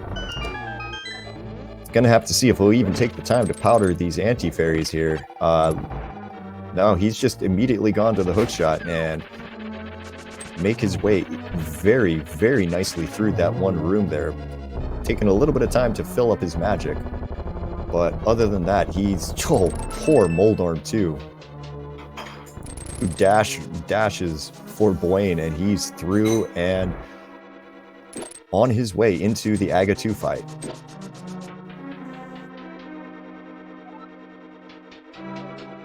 Tonight, unfortunately, not getting the bonk there over the one portal. They're going to end up losing another 5-6 seconds on those screen transitions. As here we go into the Aga 2 fight. Only a single on that first one there.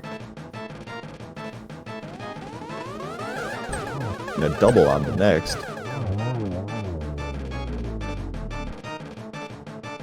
And a triple, a 1-2-3 there from Blaine. Very nice Aga 2 fight.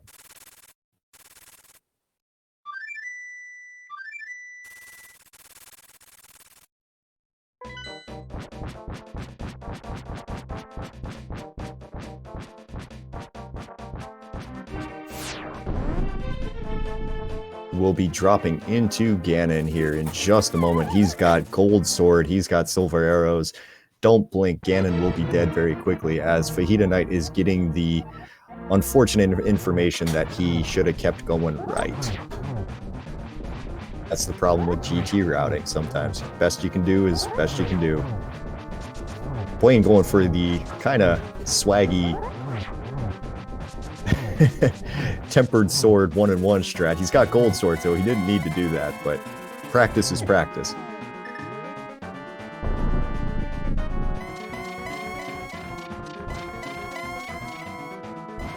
And it is already into phase 3 over there.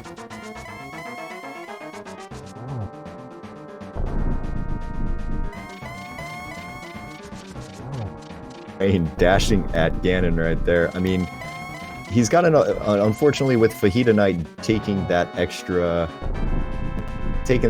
time to go through the left side of GT there. Unfortunately, guessing wrong on the GT big key route. Blaine does have enough time that if he were to take a fall here, he'd still be able to easily come back, and he pumps 2 doubles into Ganon there. That is going to be GG to Blaine.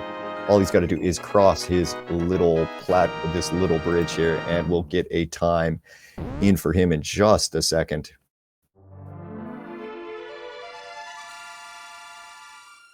And that is done for Blaine. That will be 3 more points for Error. 2:16 here as Blaine has finished in first place with an SRL time of 1:47.41. Get your GGs in there to Blaine, and hopefully he'll be willing to jump in and join us for an interview here in just a minute.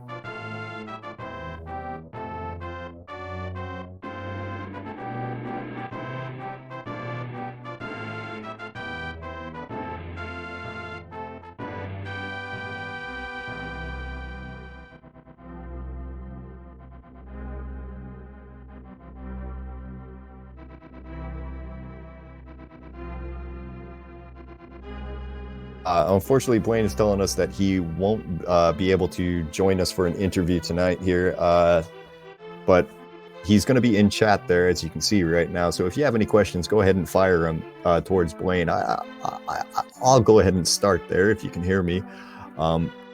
When did you realize that this seed was going to be so mean to you?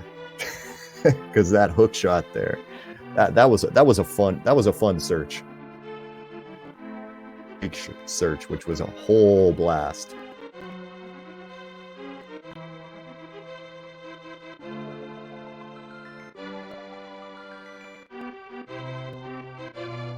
Tonight making their way up into the gauntlet there, getting a nice 10 arrow drop there because they had ran out of their arrows.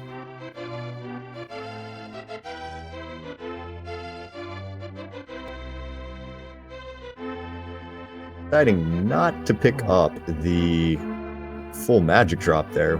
When I saw boots weren't actually required, I said, guess I'm probably not getting boots, and thus the curse was born. Yeah, that was an interesting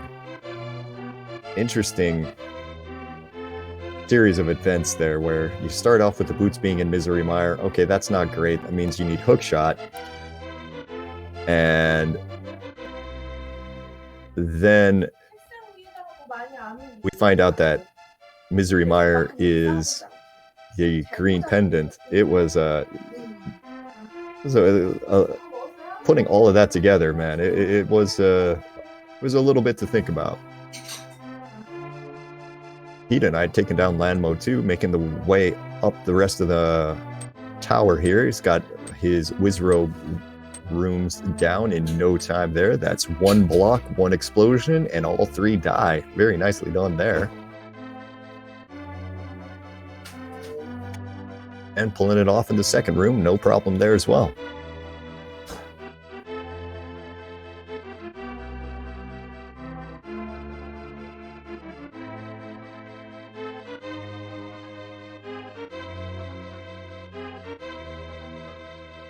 There's another question there for Blaine. Did you feel behind going into GT?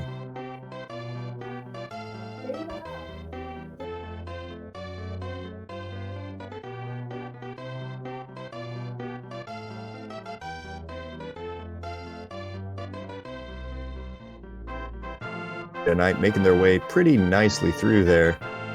At one point there, yeah, going into Ice Palace, it did kind of look like that might have been the answer for the rest of the seed, but it turned out that that was not it.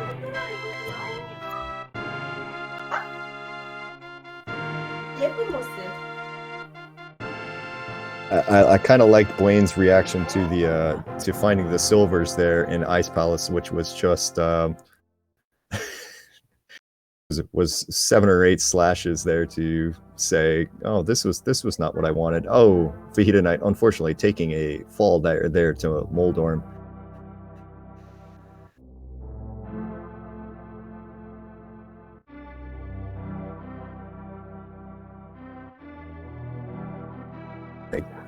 Going for his revenge here, gonna get the first dash through, and then getting Moldorm just opening him wide up for him and letting Fajita Knight take him down without any problem there. Gonna get his way across. Find out that in Moldorm's last chest we had 300 rupees there.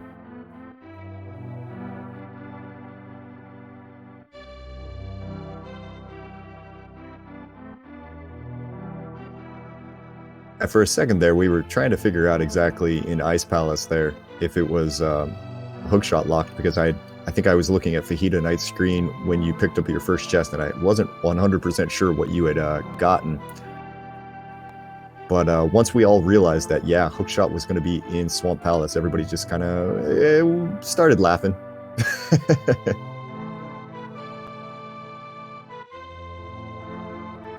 Fajita Knight making his way through Aga 2 here, getting some less than amazing patterns there, but was able to get that nice double there to finish her off.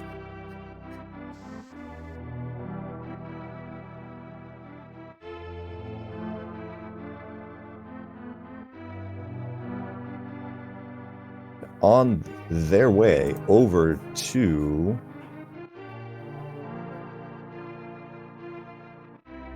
over to Enon, and it is time to beat that pig.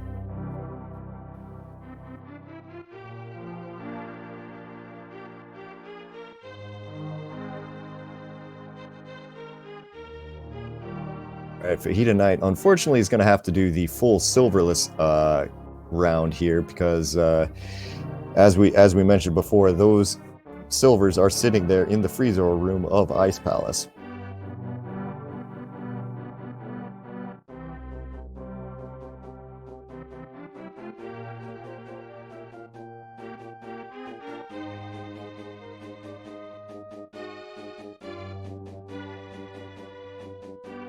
And not really wanting to sit still for Fajita Knight, unfortunately.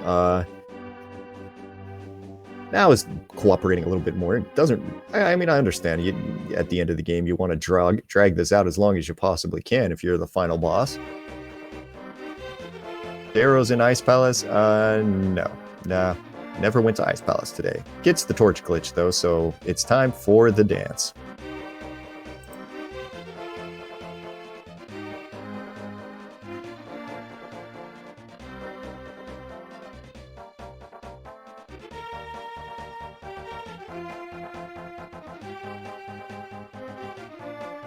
All right, Fajita Knight is going ahead and getting through this Ganon pretty well, setting himself up for some triples there, getting a pretty good setup here, really well. Take a little extra time, make sure he's safe here, because it's better to be safe than sorry when you're going for these triple setups. You never want to take a fire bat and end up falling and having to restart the whole thing. There it goes. Ganon is exploding. Get your GGs into chat there for Fajita Knight. Valiant effort there. Was right on Blaine's tail, making a few really strong plays there at the end of like not going into Ice Palace, going directly to Swamp, saving himself a huge amount of time there. Also going ahead and immediately going from Swamp and going directly to Misery Mire there. I mean, Blaine had a decent lead